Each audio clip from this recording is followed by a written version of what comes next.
I've been downloading and playing mods for the original Battlefront games for around a year now, and Battlefront Expanded Edition is one of the few that stood out to me the most. What makes it so unique? This mod adds 4 new campaigns, 45 new maps, along with 10 new game modes. A lot of time and passion has gone into this mod, and it shows. And by some kind of witchcraft, the guy behind this mod actually got it all to work on Xbox as well. Not to mention it's multiplayer compatible. But with a mod that has as much content as this, was quantity prioritized over quality? Does this compilation of maps match the quality of those in the base game? Is it worth the download? I'm Crikey the Croc, and stay tuned as we dig into what makes this mod great by analyzing 3 of its maps. Raxus Prime is easily my favorite map from this mod. I feel like I could make a whole video on this map alone. What makes this map special is the detail put into its visuals and audio that make you feel as if you were there. Sometimes I like to turn off the music and the announcer and just listen to the rain and watch as scavenger ships fly by as cranes sift through the junk in this polluted wasteland of Raxus Prime.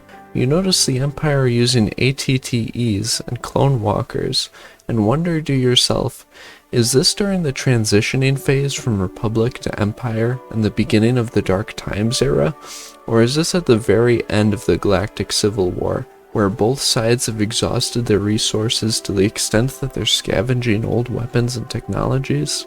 As you play, you begin to put a story together in your mind as to why both factions are fighting here on Raxus. Are they looking for something hidden in the junkyards, or did the rebellion have a hidden base here where they now must put up their last stand? Another fun little detail that I found is that when you walk by some of the buildings, you can actually hear that same sound effect that you would always hear in the movies and TV shows whenever one of those eyeball-looking droids would pop out of doors and ask for identification. This map is layered with detail, all wrapped in an atmosphere of desperation and hopelessness, which gives it this gritty feeling that we really don't see too often in Star Wars games. Next on the list we have Battle of Endor.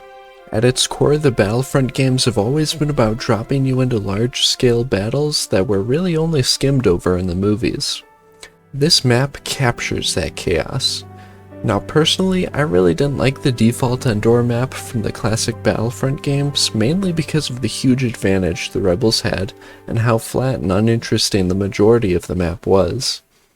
So I wasn't expecting much when I tried out this map. However, the issues I had with the default Endor map weren't present in this one. For example, you don't have to worry too much about the Ewoks because they're treated as their own faction, so you can just take their command posts and wipe them off the map. As for the terrain, it has a lot more to offer, with a lot of smaller hills, structures, and a nice river to break up the repetition, and it feels a bit more balanced due to the wider variety of vehicles at the Empire's disposal. Even though the Empire gets an AT-AT, I feel like both sides still balance each other out because of how hard it is to see the rebels while they're wearing their camouflage and spamming you with grenades. This was a refreshing new take on Endor, and I had a lot of fun with it. As for the last map we'll consider, I'm kind of cheating since I'd just like to take this time to talk about how all of the maps from Battlefront 2 have been added to this mod. Long before I had ever started downloading mods for the old Battlefront games, I had always wanted both games' maps on the same disc. There are mods that bring old maps to 2005, but I just prefer this game. Whenever I set up a multiplayer lobby of these maps and play with friends, it feels like I'm defying the laws of physics.